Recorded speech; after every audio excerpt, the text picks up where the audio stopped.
You are listening to The Ben Keech Show, where every day the objective is simple. Ben will never stop fighting the fight and lighting the light on topics that affect you every day. Welcome, everybody, to another installment, another episode, another opportunity to discuss whatever we're going to discuss today with these fine folks. We'll tell you in here 1 second. But this is the Ben Keech Show. My name is Ben, and boy, we are closing in on 70 episodes. We have Fast and Furious. I appreciate all the support. A reminder that it's always nice if you're watching on YouTube, subscribe. For the people that are like illiterate or don't understand like certain things, that doesn't charge you, like they're not taking money out of your bank account, but it's a nice way to kind of keep up with what's going on. And then you can do this thing called copy and paste, where if you like something that said, you can send it to a friend and help us kind of spread the word. This is an organic podcast where we rely on people like you to let other people who don't know about us tell them what we're doing. So thank you for that. I appreciate that in advance. And we have another topic in this installment on relationships and love and blah, blah, blah, and all the things. And so we're gonna go into that. What we're gonna look at today, it's kind of like the ghost of Christmas past, present, future. We're gonna look at how our past affects the decisions we make and ultimately can destroy or enhance the futures that we all want to have. So this will be exciting. We'll have to get into some nitty gritty about these folks. Let me first introduce. I have right next to me, I have Jodi Cacioppo. Yes, You did it. It took all my brain power. I may never do it right again, but at least one time. We have Brandi Anders and we have Bruce Reynolds. So we are going to be involved in this conversation. So my first question, I'm going to ask it. You guys can choose the order of answer. I'll answer it as well. I'll let you guys go first. So my question for you is, can you guys think or come up with something that's happened to you in your past? So that could be in your childhood, that can be in a past relationship, that the event that took place in your past negatively or positively affected a relationship in the future. Something else affected you or affected an actual relationship. In other words, whatever happened, there was never healing. You didn't understand what was going on. And it had maybe some negative effects, or positive if that is. So, who wants to tackle that one first? I can start first. So my childhood was unique. I grew up in a single parent household with a mom who was not a great parent. So, and there were a lot of other things. She is the number one subscriber to. Probably. No, it's okay. She's still. There were a lot of issues in my childhood. Like my brother's 16 years older. And then I have an adopted brother that I just found like 3 or 4 years ago. So there's a lot of backstory. So my view of how things should be sometimes doesn't always align with. It's a normal, right? Like my experiences are not a normal family experience that some people have had. So it makes dating difficult. Like I come from a different sphere of how things are shaped. Which can be good and bad, right? Like there's a lot of life experience. I can navigate things better than most people. So let me pause. So what about some of those early experience? How did those shape you, right or wrong? Then, they shape me just different. I don't know that it's right or wrong. It's different. Sometimes I'll meet people and they'll have big family gatherings at the holidays and stuff, and like to me that's not normal. So I'm like, this is odd. I don't want to go hang with 20 people on a holiday. Mm. So like some of that stuff sometimes in relationships will come off kind of weird to people, if they don't understand it. So it's, to a certain extent, like dating and relationships in general, it's just a different perspective, which isn't for everybody. Like I run across situations where they're like, oh, well, you don't want to hang with my whole family on a holiday. What do you do on a holiday? I'm like, I go do whatever I want, So it's different. So what have you then as an adult who's been married, dated, had your own experiences, how have you processed going down a better path or a different path to help you have a better future? How have you moved from some of those things to do it better? Some of it, and it's the same thing coming from marriage, right? Like some of it is recognizing your past and recognizing some of the things in it that are good and bad, and taking a little bit of time to reflect on that, right? And so I don't make the same mistakes sometimes in decisions that my parents made. Or, even in relationships. Like I recognize, some of it you have to recognize the good and bad of your past and make the adjustments. What about you, Brandi? What would you say? Has there been anything that you had that messed up something about a current situation? You had to kind of go back and like understand things, or how has that worked in your world, married or personal or whatever? So for me, what you never see is the emotional and the verbal and the spiritual abuse that someone goes through. So the physical heals and it goes away, but the other doesn't. And if you don't acknowledge it, it has a tendency to play factors into a relationship, whether it be with someone you're trying to date, whether it be with your kids, and how it plays an effect on you.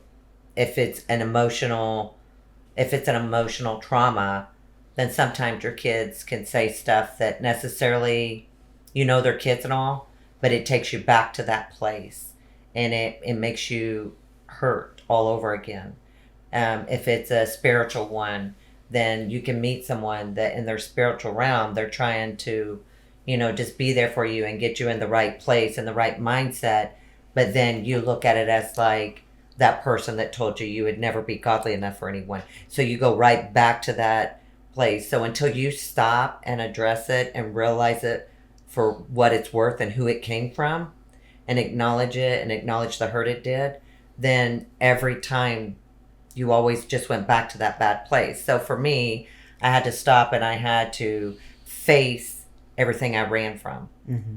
And so by facing it, I had to talk about it. I had to let that pain actually hurt me deeper than it ever did. Because for a long time, to survive, you put up these walls and you put up these barriers. And you just don't allow it to hurt anymore. Even though it's there and you're still living it. So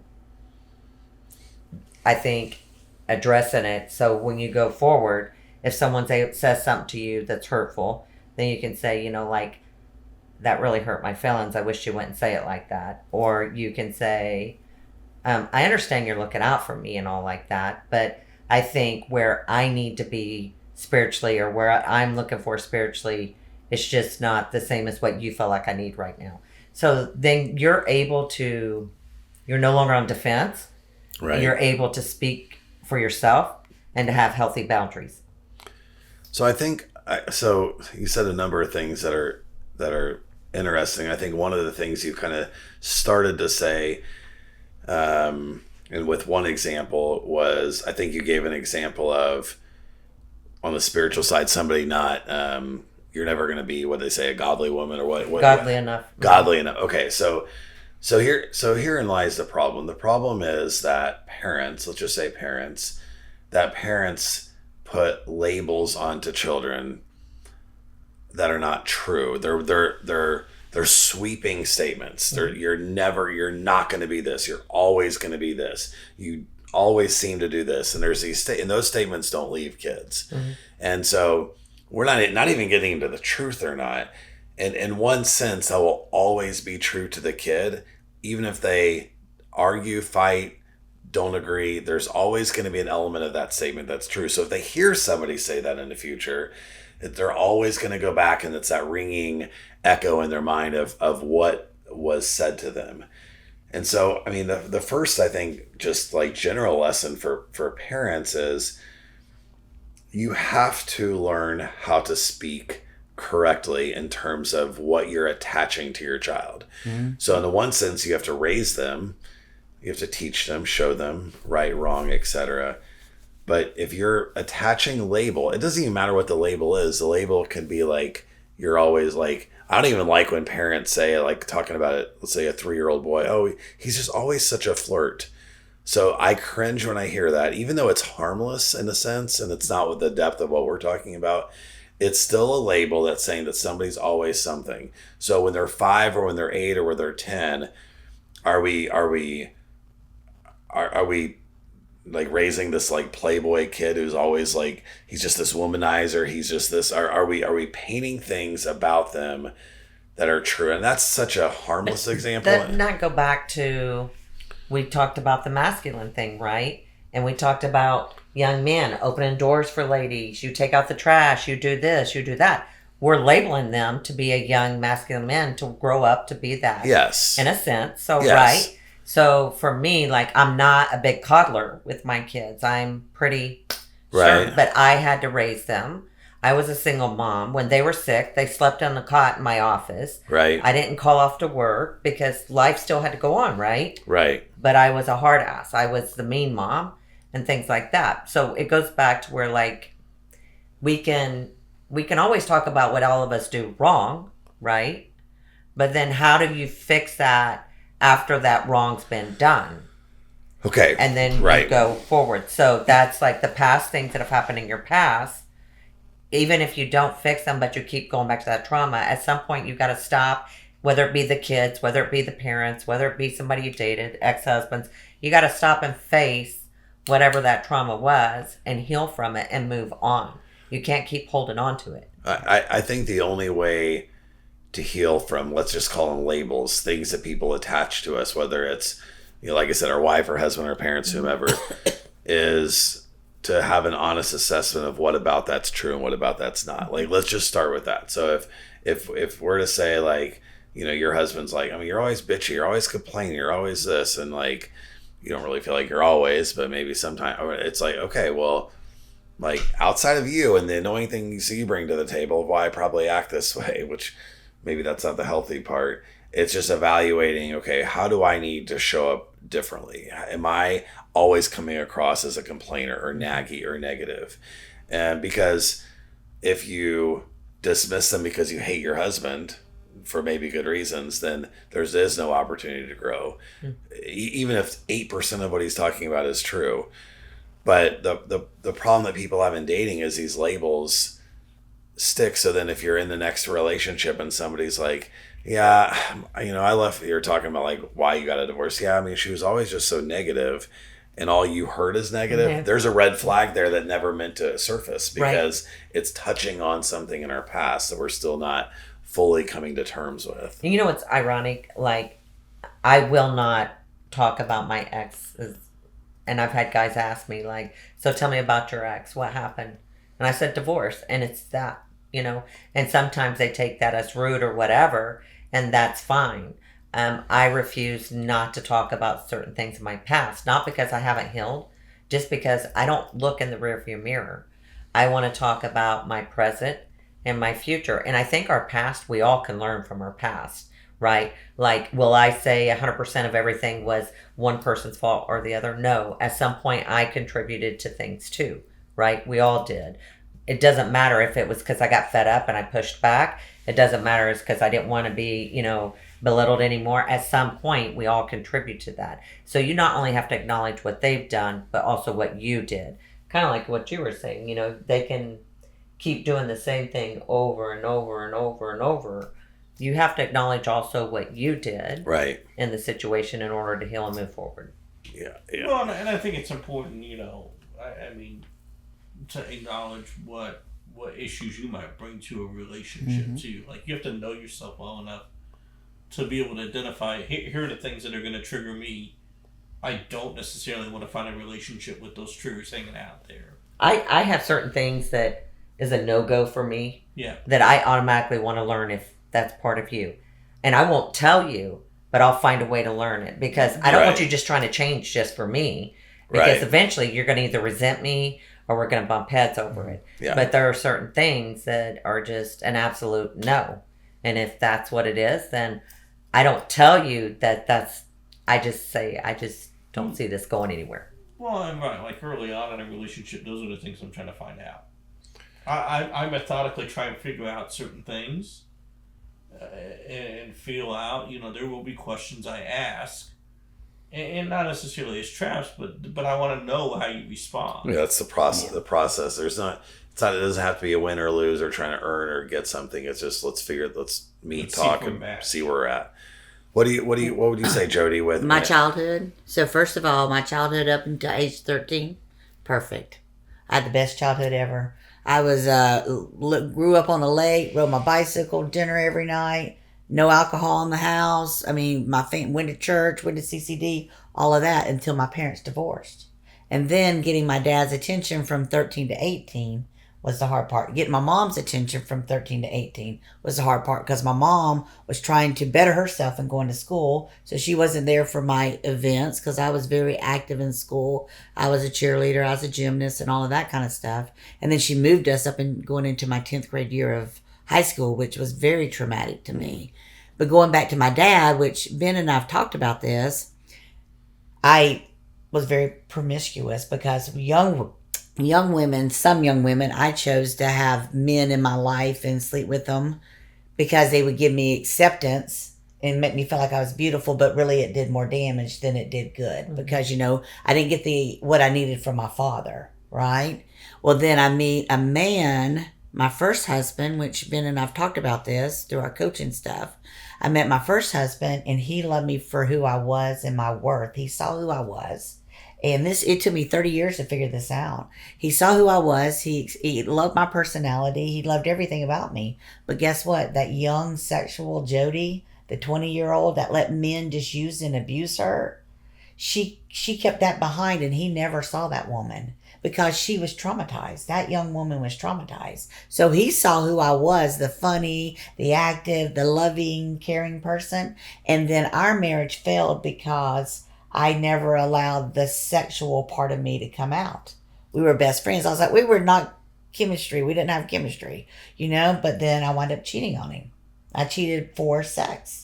That bad girl came back out. And it took me 30 years to figure out that I had to go to therapy to go back to that young 20-year-old Jodi to say, you are not that woman anymore. You are not allowing men to take over you. You're not allowing men to use you for your body because, especially as a young woman, I was young, I was sexy, and we use sex as a tool sometimes. Do you feel like that's what you're doing now, though? No, I'm not. Now it's free will. It's free will, and it's totally different because I did not allow Jodi to go back into that same thing when I first started healing and I first started dating. Mm-hmm. That's why I told my friend now, this is how it's going to be. Mm-hmm. And I don't do that. Mm-hmm. I don't sleep around now or anything like that. But I've healed that young 20. Mm-hmm. And it came from my dad, me calling my dad and saying, hey, Dad, you going to come get us this weekend? Yeah, I'll be there. And they never show up. That abandonment of a young woman or like hoping I'd get him on the phone. But that's where a lot of that, and it came into my relationships with men. I'm afraid to call a man because, he's going to already tell me that he's going to reject me anyway, just like my dad did. And it's kind of weird. And I know this is really deep, but just to touch on top of that, the dad that raised me was really not my biological father. I just found that out at age 57. I showed up on somebody else's DNA. It's a different podcast. That's a different podcast. Yeah, but I'm saying, you know what I mean? But the man that I seeked attention from, But anyway, well, I think that when there's unhealthy sexual relationships going on when we're younger, and then you get into a healthy relationship, I think it is probably, I'm guessing, you tell me if I'm right or wrong, that it's hard to connect. Like you have something good, but your sexual side wasn't always connected to something good. So then it was hard to turn what you were used to, which happened to be negative, into a positive for your situation. Because I didn't feel comfortable. It felt different. Like it felt like we're just friends. And sex is over here and it looks like this. Which was not fair to him because we very much aligned, and he is in a very beautiful soul. Mm-hmm. And I had a child with him, and he's a beautiful soul too. Mm-hmm. You know what I mean? And it was not funny, but it was ironic that I cheated for what my trauma was, for the sex, that bad girl. Mm-hmm. I needed to be that bad girl. And then when I met my second husband, he's the one that allowed me, which we talked about earlier, to kind of heal, not really heal, but kind of grow. Mm-hmm. He kind of gave me roots, because who knows, I'd probably been still chasing men and alcohol and partying. Mm-hmm. So by the grace of God, he came in my life and helped me have stability and for my children. So one of the things that I figured when I was trying to evaluate my divorce and what happened, because I never thought I would get a divorce, was that, I realized, my ex is, she's an amazing mom, an amazing person, very fun, great personality, all of these things. And what I was really drawn to her was I knew that her and I were going to have like a great family. Like I knew she had a good family. They were very active in ways that my family wasn't always. And I came out of my childhood very judgmental towards my dad about, well, you should, I wanted him to be these things and he wasn't always those things. So I was pissed, judging, I'm going to figure out myself. I'm going to be this person. So instead of, I'm, great friends with my ex still, but I think there's a lot of me that I didn't realize till later that was searching to create what I didn't have. And that's a simplistic look at it, but there is definitely something to that because that's what I was drawn to with her. The relationship side wasn't always there. There was good and bad. But we did create an amazing family. You're an amazing father. Well, thanks. I appreciate that. We had some of that stuff down, but I didn't, it is like what you would tell young people that are watching, like, what are you coming out of your childhood? What are the things that you're coming out of that you need at least at minimum have conversations about? Whether it's like things like, feeling abandoned or a dad or parents aren't around, and divorce does that because when people get a divorce, parents get diverted their attention. It's just not the same sometimes. And kids can spiral. One more question, you guys can answer in any order that you want to. So in relationships that you've had, let's say as adults, and I still would say, still think about labels. I think labels are important to this conversation, but in relationships that you've had as adults, and then coming out of those relationships, what parts of those did it take some time to kind of heal from or grow from, or like really get to know yourself? Because sometimes we get lost in relationships. We lose ourselves. We don't recognize ourselves anymore. And have you guys gone through any of those types of transformations, or how would you connect that to your own personal stories? So I guess I'll start here. Like before I got married, I was wild. I was partying. I worked in the restaurant industry. Mm-hmm. It wasn't uncommon for me to be drinking until 3, 4, 5 o'clock in the morning, partying, hanging out, doing whatever. My ex-wife calmed a lot of that down.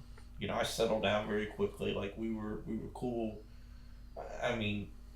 It's a transition, right? When you go back out to dating, and especially dating now, a lot of that is in bars and restaurants. So, I've had to recognize some of that. Like, hey, okay, I'm not going to go completely crazy. I want to have a good time, but within reason. So I've kind of tried to find a healthy mix, but definitely recognizing some of my past.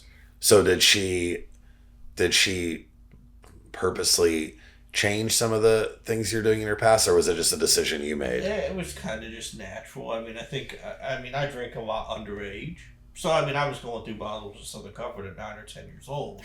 That's why it was a lot. You do a lot of things. I have an older brother, right? So, it goes back to your single mom. He's mid-20s. I'm going to college parties with him at, 10, 11, 12 years old. I was playing with Legos, but by the time I was 20, 21, 22, I was kind of partied out anyway. Yeah, I've been doing it for 10 years. Same with your liver. And it's not funny, and it's you're on sad. you're on your second liver, but but that liver transplant at 13, right? Because I went into a relationship where I lost that entire side of me. Yeah. So what did you ask? So let me ask this again. So and we can move to Brandi or Jodi. So in a relationship, you have had some level of trauma or labels that your partner attached to you, or so how, when you got out of that relationship, how did you process what was told about you or what you thought about I'm gonna yourself? go with this one. Okay, go for it. Because I've kind of learned this one, especially in this last relationship, like my marriage relationship. I was always too much. Okay. He would call me a bandy rooster. Do you know what a bandy rooster is? I don't. A bandy rooster is a little cocky rooster in the pen that would always want the attention and always got to be center of attention and stuff. And sometimes I talk fast, but I talk fast because I don't want to take too much attention from somebody. You know, not attention, their time. And so I talk fast to tell a story, and he'll say, take a breath. Don't ever tell me to take a breath, because that is a trigger that will get me. But what I've learned is I will read the energy in a room, because he would tell me, you're too much. But then at the same time, he'd say, you're the yin to my yang, because you're the extrovert and I'm the introvert.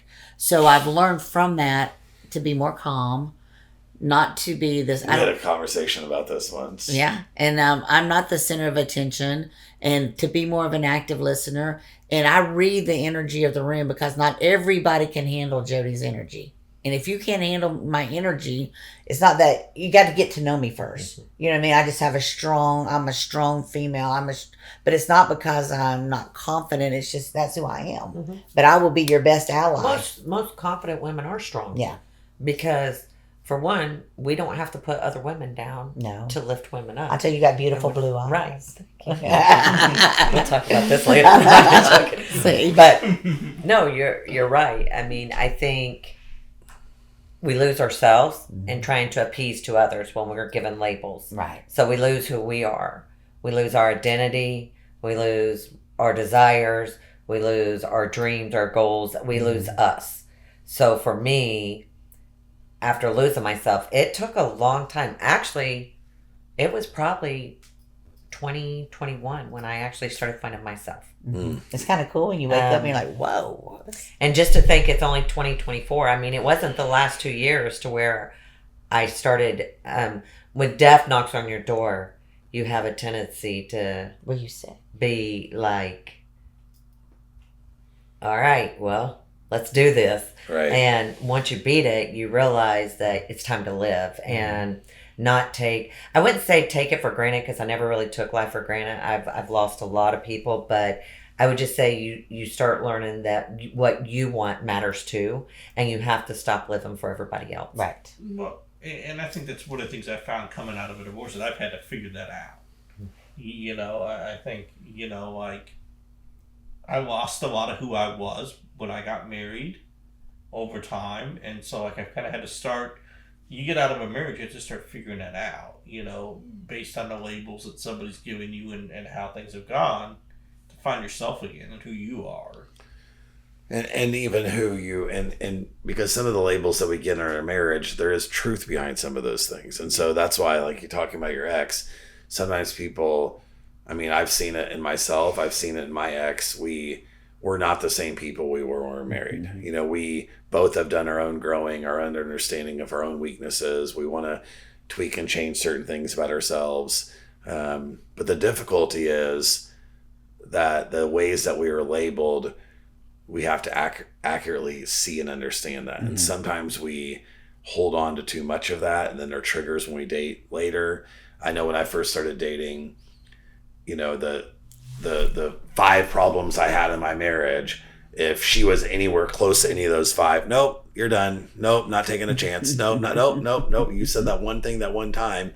It was probably stupid. I'm exaggerating it a little bit, but the point is that we're, you know, processing actually some of the things that went wrong. I could say it's this and this. Maybe it was just conflict management, like maybe it was just how we respected and loved each other. These other things came out in conflict or in our problem, but it wasn't, that may not even been the actual issue.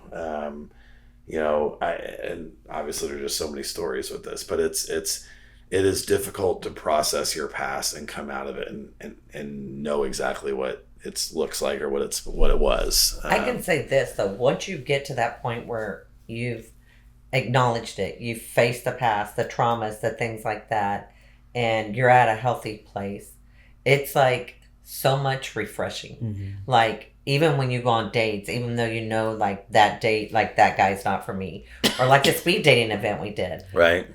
It was great just seeing all of these different personalities and all of these people talking, and I got the opportunity to just sit back and watch everyone. And it was rewarding because I don't know, there's a peace inside you, I guess. So like every time I go on a date, even though it doesn't go anywhere, like the speed dating thing, I didn't find anyone, but I was like, but it was a success because 4 other people did. Right. But it was a success because I learned something more about either I don't want, or about, oh wow, he brought this to the table. This is something I would like to have when I meet my person. So when you've healed and you're in a healthy place, I think it's a good thing. Like I look forward to my next person, because I think if I can love someone so horrible and so evil so much as I did, and support and be there for them like I did, as long as I did, then can you imagine? No, exactly. When the right person comes along, like, and you in line, right. and you it's both, gonna be like you wow, said, chicka, wow, wow. All right, last question, just a 30-second answer from each one of you. Oh Lord, that'd be hard. Okay. Do your best here. So if you could in 30 seconds explain, you're on a date with someone and they ask you this question, but you only have 30 seconds to answer. All they want to know is, in your best case scenario, describe for me in 30 seconds or less what your ideal future looks like. What would you say your ideal future looks like? You're building to something, right? You're here trying to grow, we're trying to learn, we're trying to process our past, our pains. What does your future look like?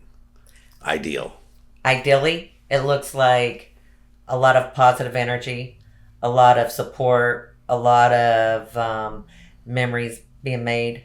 Okay.